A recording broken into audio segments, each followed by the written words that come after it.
नमस्कार जोहार, आपका स्वागत है खबर छत्तीसगढ़ में। तो आइए जानते हैं छत्तीसगढ़ के हर छोटे बड़े शहर से 25 फटाफट बड़ी खबरों को। इससे पहले यदि आप वीडियो को लाइक नहीं किए तो लाइक कर दीजिए और चैनल में नए हैं तो चैनल को सब्सक्राइब कर लीजिए। और आप वीडियो को कहां से देख रहे हैं कमेंट बॉक्स में हमें जरूर बताइए। नियमित होंगे छत्तीसगढ़ के ये कर्मचारी, भर्ती में 30% अनुभव अंक दिए जाने की मांग। छत्तीसगढ़ ग्राम रोजगार सहायक संघ के द्वारा कल मंगलवार को कोंडागांव के डीएनके मैदान में एक दिवसीय धरना प्रदर्शन आयोजित किया गया। इस दौरान बड़ी संख्या में ग्राम रोजगार सहायक शांतिपूर्ण तरीके से मैदान में एकत्र हुए और शासन से लंबित मांगों के समाधान की अपील की। धरना प्रदर्शन के पश्चात संघ के पदाधिकारी एवं सदस्य रैली के रूप में कोंडागांव के अनुविभागीय दंडाधिकारी कार्यालय पहुंचे, जहां उन्होंने 3 सूत्रीय मांगों को प्रमुखता से रखते हुए ज्ञापन सौंपा। इस बारे में जानकारी देते हुए छत्तीसगढ़ ग्राम रोजगार सहायक संघ के जिला अध्यक्ष ईश्वर दयाल ठाकुर ने बताया कि प्रदेश के कुछ जिलों में पंचायत सचिव भर्ती पर रोक होने के बावजूद ग्राम रोजगार सहायकों को लंबे समय से अनदेखा किया जा रहा है, जबकि वे 2006 से सेवाएं दे रहे हैं और पंचायत के कार्यों का व्यापक अनुभव रखते हैं। इस छत्तीसगढ़ में भी बदलेगा स्कूलों का समय। शीतलहर के बीच सुबह स्कूल जा रहे बच्चे पालकों ने की सरकार से यह मांग। जब उत्तरी छत्तीसगढ़ के सरगुजा संभाग में पड़ रही कड़ाके की ठंड ने आम लोगों के साथ नन्हे स्कूली बच्चों की मुश्किलें भी बढ़ा दी। अंबिकापुर में तापमान 7 डिग्री सेल्सियस तक लुढ़क जाने के बाद अभिभावक अब स्कूल समय में बदलाव की मांग कर रहे हैं। बता दें कि अंबिकापुर में ठंड लगातार अपना असर दिखा रही है। बर्फीली हवाओं और कोहरे ने सुबह का तापमान 7 डिग्री तक पहुंचा दिया। ऐसे में स्कूल जाने वाले छोटे छोटे बच्चे बेहाल नजर आ रहे हैं। मैं कई जगहों पर बच्चे उन्हीं कपड़ों में लिपटे ठंड से कांपते हुए स्कूल तक पहुंचते दिखे। बढ़ती ठंड को देखते हुए अब अभिभावकों के साथ स्थानीय संगठनों ने जिला प्रशासन से अपील की है कि 8वीं तक के स्कूलों के समय में अस्थायी बदलाव किया जाए, ताकि छोटे बच्चे गंभीर ठंड से बच सके। इस छत्तीसगढ़ विधानसभा के शीतकालीन सत्र का ऐलान नए भवन में इस दिन से होगा शुरू। पहले ही दिन विकसित छत्तीसगढ़ 2047 से विषय पर होगी चर्चा। छत्तीसगढ़ विधानसभा का शीतकालीन सत्र 14 दिसंबर से नवा रायपुर स्थित नए भवन में शुरू होगा। यह सत्र कुल 4 दिनों का होगा, जिसमें सरकार एवं विधानसभा विभिन्न विषयों पर चर्चा और निर्णय लेंगे। सत्र के पहले दिन यानी 14 दिसंबर को विकसित छत्तीसगढ़ 2047 विषय पर विशेष चर्चा होगी। 4 दिवसीय सत्र में सरकार विभिन्न विधायी कार्यों के साथ ही विपक्ष द्वारा उठाए जाने वाले मुद्दों पर भी जवाब देगी। बता दें कि छत्तीसगढ़ की स्थापना 1 नवंबर 2000 को हुई थी। महाराज की पहली विधानसभा के पहले सत्र की बैठक 14 दिसंबर 2000 से शुरू हुई। विधानसभा भवन तैयार नहीं होने से रायपुर के राजकुमार कॉलेज में टेंट लगाकर अस्थायी भवन का बनाया गया। पहला सत्र 19 दिसंबर तक चला।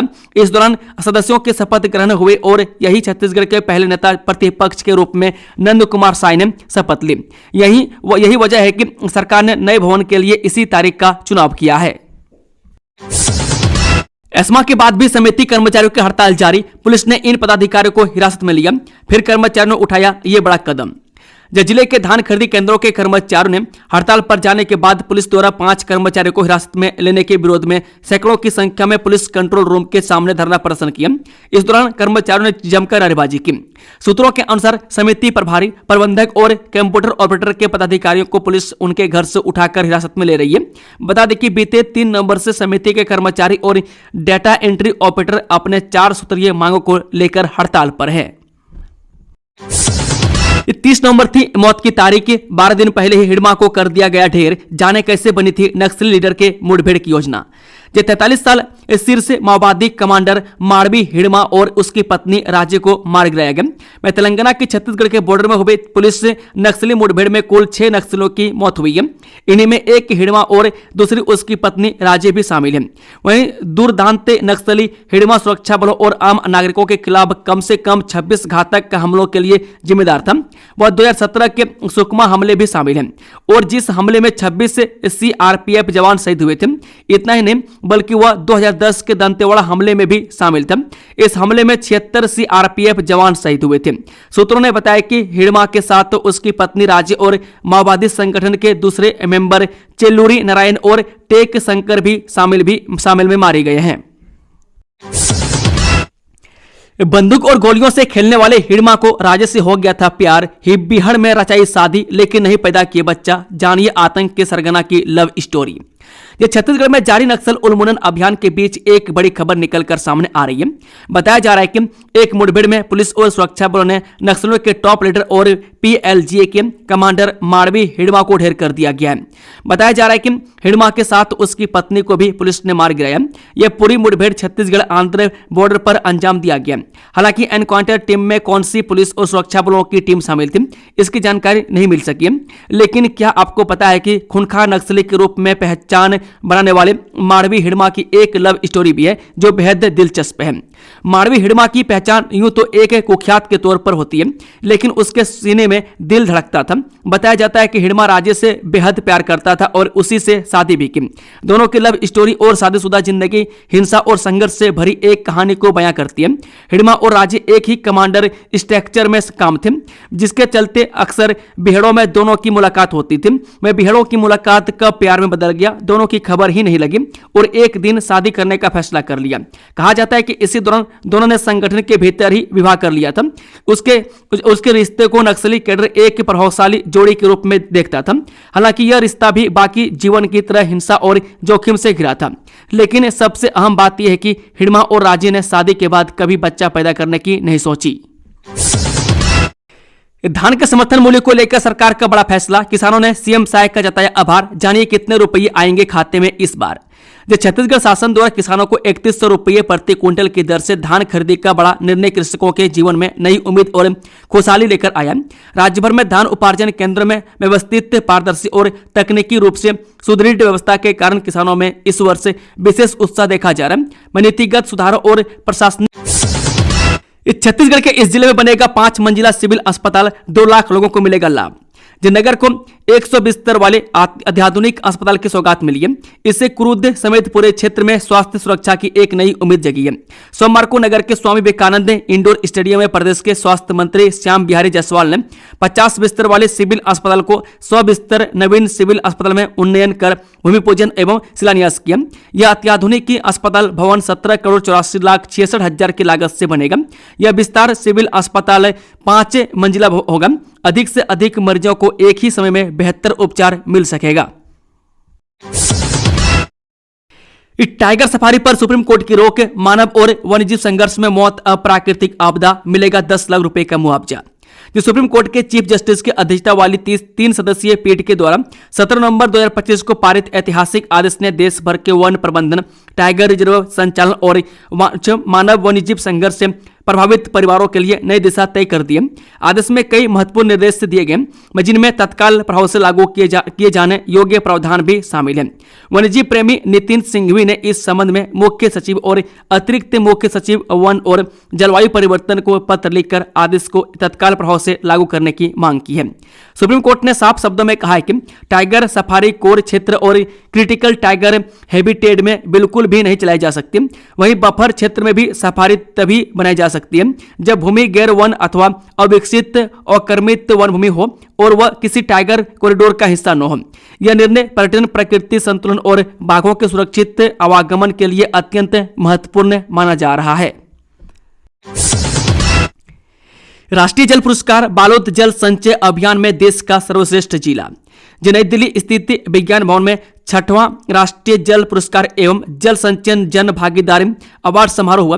राष्ट्रपति द्रौपदी मुर्मू ने बालोद जिले को पूर्वी जोन का सर्वश्रेष्ठ प्रदर्शन करने वाला जिला घोषित किया। उत्कृष्ट कार्यों के लिए बालोद जिले को 2 करोड़ रुपए की प्रोत्साहन राशि दी गई।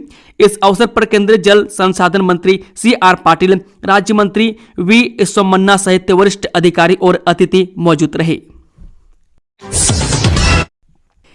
सहकारी समिति कर्मचारी संघ ने जिला अध्यक्ष को पद से हटाया। महासमुंद में चुना जाएगा नया अध्यक्ष। जब बलौदा बाजार धान खरीदी के बीच जिले में सहकारी समिति कर्मचारियों की हड़ताल से जुड़ा घटनाक्रम अब संगठन के भीतर बड़े बदलाव तक पहुंच गया। सोमवार रात सिटी कोतवाली में हुए विवाद और 2 पदाधिकारियों की गिरफ्तारी के बाद सहकारी समिति कर्मचारी संघ जिला बलौदा बाजार भाटापारा ने अपने जिला अध्यक्ष मनराम केवर्त को पद से हटा दिया है। संघ ने इसे अनुशासनहीनता माना है और तत्काल प्रभाव से कार्रवाई करते हुए नया अध्यक्ष चुने जाने की घोषणा कर दी है। इस शेयर मार्केट में ट्रेडिंग के नाम पर 31,50,000 की धोखाधड़ी, फर्जी ऐप इंस्टॉल करवाकर ठगी। ये छत्तीसगढ़ साइबर अपराध और ठगी के मामले लगातार बढ़ते जा रहे हैं। आए दिन लोग शेयर ट्रेडिंग के मोटा लाभ कमाने के चक्कर में ठगी का शिकार हो जाते हैं। वहीं पाटन थाना अंतर्गत ग्राम थरी घाट निवासी प्रार्थी खिलेश्वर सिन्हा 31,50,000 रुपये धोखाधड़ी का शिकार हो गया। शिकायत पर पाटन पुलिस ने श्री बाहुबली ब्रोकरेज फर्म के संचालक अंकुश सुरेश जैन और अन्य आरोपी के खिलाफ अपराध दर्ज कर लिया है। आईएमडी ने जारी की उत्तर और मध्य छत्तीसगढ़ में शीतलहर की चेतावनी, सभी प्रमुख शहरों का पारा लुढ़का। जो उत्तर और मध्य छत्तीसगढ़ के कई इलाकों में आगामी 24 घंटे के दौरान शीतलहर चलने की चेतावनी जारी की गई है। इसके साथ ही प्रदेश में कड़ाके की ठंड शुरू हो गई है। खासकर उत्तरी छत्तीसगढ़ के क्षेत्र में इस साल समय से पहले ही कड़ाके की ठंड पड़ने लगी है। मौसम विभाग के अनुसार प्रदेश के गोरला, पेंड्रा, मरवाही, कबीरधाम, मुंगेली, खेरागढ़, छुई खदान, गंडई, राजनांदगांव, दुर्ग, कोरिया, महेंद्रगढ़, चिरमिरी, अंबिकापुर, सरगुजा, जसपुर, सूरजपुर और बलरामपुर में शीतलहर चलने की चेतावनी जारी की गई है। हिड़मा की मौत के बाद टॉप नक्सली कमांडर अरेस्ट, जानिए कौन है देवजी। जो आंध्र प्रदेश के अल्लूरी सीतारामराजू जिले में आंध्र उड़ीसा सीमा क्षेत्र में सुरक्षा बलों के साथ मुठभेड़ में शीर्ष माओवादी कमांडर माड़वी हिड़मा समेत कई माओवादी मारे गए। वहीं सुरक्षा बलों को एक और बड़ी कामयाबी हाथ लगी है। सुरक्षा फोर्स ने केंद्रीय समिति सदस्य खूंखार नक्सली देवजी के साथ 9 अन्य सदस्य भी गिरफ्तार कर लिए। इन नक्सलियों के साथ ही पीएलजीए कैडर के 22 सदस्य भी पकड़े गए। आंध्र प्रदेश पुलिस ने कुल 32 नक्सलियों को गिरफ्तार कर लिया। यही वही देवजी है जिसे बसवराजू के मरने के बाद माओवादियों केंद्रीय संगठन का महासचिव बनाने की सूचना सामने आ रही थी। अंबिकापुर आ रही राष्ट्रपति मुर्मू ट्राइबल प्राइडे डे पर जनजाति समुदाय से करेंगी मुलाकात। राष्ट्रपति द्रौपदी मुर्मू 20 नवंबर को छत्तीसगढ़ के अंबिकापुर आ रही हैं। उनके प्रस्तावित दौरे को लेकर तैयारियां अंतिम चरण में हैं। पीजी कॉलेज ग्राउंड में राष्ट्रपति का एक विशाल कार्यक्रम होना है, जिसमें प्रदेश भर के आदिवासी शामिल होंगे। इसी को देखते हुए ग्राउंड में एक विशालकाय और अस्थायी ड्रोम बनाए गए, जिसमें 30,000 से ज्यादा लोग बैठकर राष्ट्रपति का कार्यक्रम देखेंगे। इसके साथ राष्ट्रपति के आवागमन को लेकर शहर के मुख्य मार्गों को नए सिरे से बनाया गया, वह चौकों को भी सजाया जा रहा है। दरअसल राष्ट्रपति द्रौपदी मुर्मू उड़ीसा से हवाई मार्ग के रास्ते अंबिकापुर पहुंचेंगे और अंबिकापुर के पीजी कॉलेज ग्राउंड में 1 घंटे का कार्यक्रम के तहत रुकेंगे। इस दौरान जनजाति गौरव दिवस का समापन करते हुए जनजाति समुदाय के लोगों और आदिवासी संस्कृति से रूबरू होंगी। पीएम मोदी द्वारा 9 करोड़ अन्नदाताओं को 21वीं किस्त ऐसे करें चेक। जब प्रधानमंत्री किसान सम्मान निधि योजना की 21वीं किस्त का इंतजार समाप्त हो गया, मैं केंद्रीय कृषि मंत्री शिवराज सिंह चौहान ने कहा कि प्रिय किसान बहनों और भाइयों नमस्कार, आपके लिए एक शुभ समाचार। हमारे प्रिय प्रधानमंत्री मोदी 19 नवंबर बुधवार को दोपहर 1:30 बजे किसान भाइयों और बहनों के खाते में किसान सम्मान निधि की राशि डालेंगे।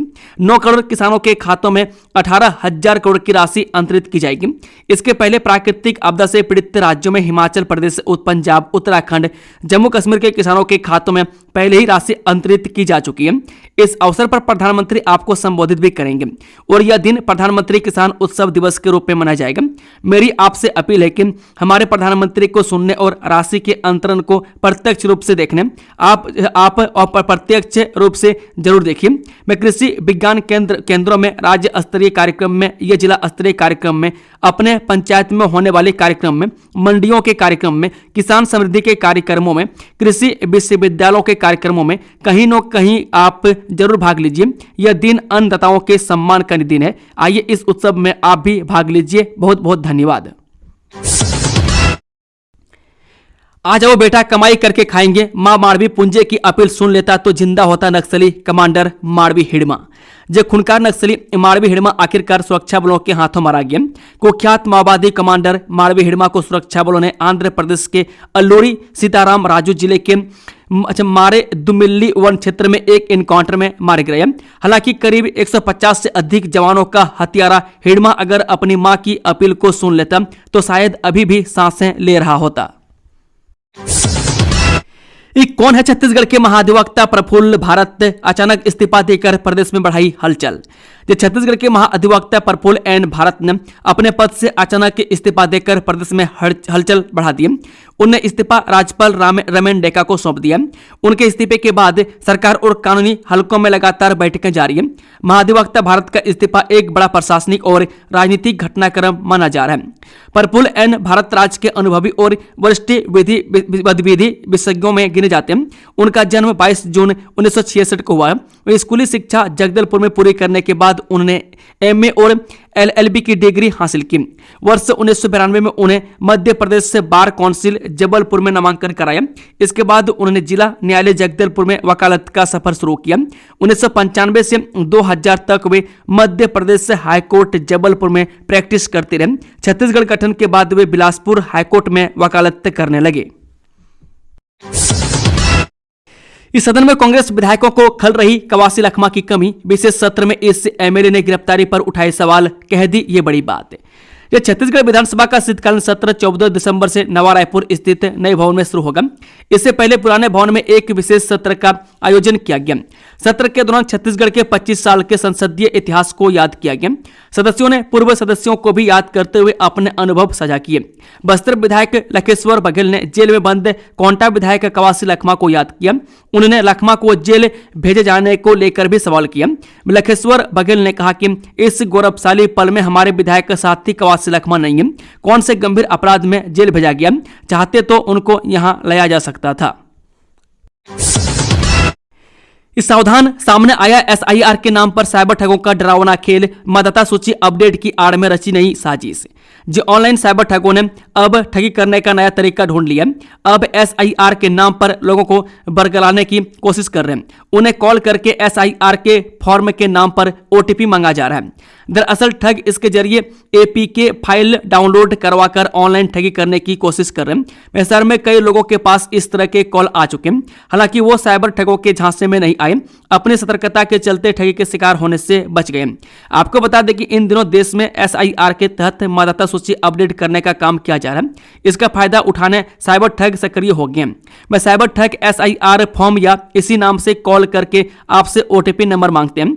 इसके बाद झांसा देकर एसआईआर फाइल नाम से फर्जी SIR.APK इंस्टॉल कराते हैं। इस दौरान ठग सरकारी जैसे दिखने वाले नामों और लोगों का इस्तेमाल करते हैं। ये देखकर कोई भी भ्रमित हो जाता है।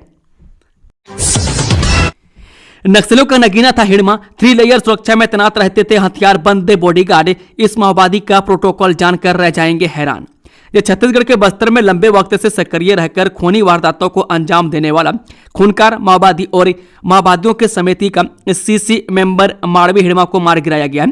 यह ऑपरेशन बेहद महत्वपूर्ण माना जा रहा है। उस पर 1 करोड़ रुपए का इनाम घोषित था। हिड़मा के मारे जाने की पुष्टि तेलंगाना के डीजीपी ने भी कर दी है। 6 राज्यों में फैले साइबर गैंग का भंडाफोड़। आरटीओ ई चालान। पीएम किसान योजना के नाम पर फर्जी लिंक से क्या करोड़ों का फर्जीवाड़ा, जाने क्या है पूरा मामला। राजधानी रायपुर में ऑपरेशन साइबर शील्ड के तहत बड़ी कार्रवाई करते हुए रेंज साइबर थाना पुलिस ने 6 अंतर्राज्यीय साइबर ठगों को अलग अलग राज्यों से गिरफ्तार कर रायपुर लाई है। इन शातिर साइबर ठगों ने शहर के 2 थाना इलाकों में 17 लाख रुपए से ज्यादा की ठगी को अंजाम दिया था। पुलिस ने पूरे मामले का खुलासा करते हुए बताया कि इन शातिर ठगों ने आरटीओ ई चालान और पीएम किसान योजना समिति PMGSY के नाम पर एपीके फाइल भेजकर ठगी की वारदातों को अंजाम दिया था, जिसके बाद टेकरापारा और राखी थाना में अज्ञात ठगों के खिलाफ FIR दर्ज की गई थी, जिसकी जांच रेंज साइबर थाना पुलिस के द्वारा की जा रही थी। बड़ा कदम। अस्पताल में दाखिल मेमू की असिस्टेंट महिला लोगो पायलट को किया सस्पेंड, जाने कब तक रहेगा निलंबन। जिले के गतोरा के पास इसी महीने के 4 नवंबर को बड़ा ट्रेन हादसा सामने आया था। कोरबा से बिलासपुर आ रही एक मेमू ट्रेन गतोरा सेक्शन में सामने चल रही मालगाड़ी से जा टकराई थी। इस हादसे में अब तक मुख्य पायलट समेत 14 लोगों की मौत हो चुकी है। रेलवे ने इस हादसे की जांच के लिए कमेटी का गठन किया है। दूसरी तरफ CRS की जांच भी जारी है। जांच और पड़ताल के बीच रेलवे ने बड़ा कदम उठाते हुए मेमू ट्रेन की असिस्टेंट लोको पायलट रश्मि राज को सस्पेंड कर दिया है। रश्मि राज का यह सस्पेंशन फिलहाल CRS के जांच तक जारी रहेगा। इस हादसे में रश्मि राज भी गंभीर तौर पर अपर जख्मी हुई है, जिसका इलाज अस्पताल में जारी है। नवंबर में डिजिटल लाइफ सर्टिफिकेट का विशेष अभियान शुरू। अब पेंशनर किसी भी बैंक में जमा कर सकेंगे DLC। छत्तीसगढ़ शासन ने पेंशनरों की सुविधा को ध्यान में रखते हुए नवंबर माह में डिजिटल जीवन प्रमाण पत्र जमा करने के लिए विशेष अभियान शुरू किया। अब पेंशनरों को जीवन प्रमाण पत्र जमा करने के लिए अपनी मूल बैंक शाखा में जाने की आवश्यकता नहीं होगी। वे किसी भी बैंक में जाकर या ऐप या वेबसाइट के माध्यम से घर बैठे डिजिटल जीवन प्रमाण पत्र जमा कर सकते हैं। यह सुविधा भारत सरकार के कार्मिक, लोक शिकायत एवं पेंशन मंत्रालय तथा पेंशन एवं पेंशनभोगी कल्याण विभाग के निर्देशों पर छत्तीसगढ़ के सभी पेंशनरों के लिए लागू की गई है। दो भी नहीं बता सके सरकारी स्कूल के बच्चे, निरीक्षण के दौरान खुली पोल। ये शैक्षिक गुणवत्ता निरीक्षण अभियान के दौरान जिले में सरकारी स्कूलों की स्थिति को लेकर बड़ा खुलासा हुआ है। यह खुलासा तब हुआ जब सोमवार को ग्राम अफरीद पेंड्री जांजगीर के स्कूलों में पहुंचकर जिला पंचायत शिक्षा अस्थायी समिति के अध्यक्ष और जिला पंचायत उपाध्यक्ष गगन जयपुरिया ने शाला का निरीक्षण किया, जहां अत्यंत चिंताजनक स्थितियां सामने आई है। नया धान केंद्र खोलो, 7 गांवों के किसानों ने 4 घंटे किया चक्का जाम, आम जन को हुए परेशान। धान खरीदी शुरू होने के बाद बांसवाड़ा सहित 7 गांवों के किसानों ने नया धान खरीदी केंद्र खोलने की मांग कर रहे हैं। सोमवार करीब 1200 किसानों ने उग्र प्रदर्शन करते हुए संबलपुर चौक पर 4 घंटे तक चक्का जाम किया। जाम के कारण मानपुर मार्ग पर वाहनों की कई किलोमीटर तक लंबी कतार लग गई और आम जन को परेशानी का सामना करना पड़ा। अमीन भर्ती परीक्षा 7 दिसंबर को 2,29,000 से अधिक परीक्षार्थी होंगे शामिल। ये छत्तीसगढ़ व्यावसायिक परीक्षा मंडल रायपुर द्वारा जल संसाधन विभाग अंतर्गत अमीन भर्ती परीक्षा 7 दिसंबर को आयोजित होगी, जिसके लिए 756 परीक्षा केंद्र बनाए गए। बता दें कि जिसमें लगभग 2,29,970 अभ्यर्थी शामिल होंगे। परीक्षा कक्ष में किसी भी प्रकार का संचार उपकरण, इलेक्ट्रॉनिक घड़ी, पर्स, पाउच, स्कार्फ, बेल्ट, टोपी आदि ले जाना पूर्णतः वर्जित है। धार्मिक एवं सांस्कृतिक पोशाक वाले अभ्यर्थियों को अतिरिक्त सुरक्षा जांच से गुजरना होगा। इसके लिए ऐसे पोशाक वाले परीक्षार्थियों को परीक्षा केंद्र में सामान्य समय से पहले पहुंचना अनिवार्य होगा। अभ्यर्थी द्वारा निर्देशों के पालन नहीं करने, अनुचित साधनों का प्रयोग करने पर परीक्षा से वंचित किया जाएगा। दोस्तों, खबरों का सिलसिला समाप्त होता है। अगर जानकारी पसंद आई तो वीडियो को लाइक, शेयर, चैनल को सब्सक्राइब जरूर से जरूर कर लें। Thank you, all the best. जय हिंद, जोहार छत्तीसगढ़ वासियों।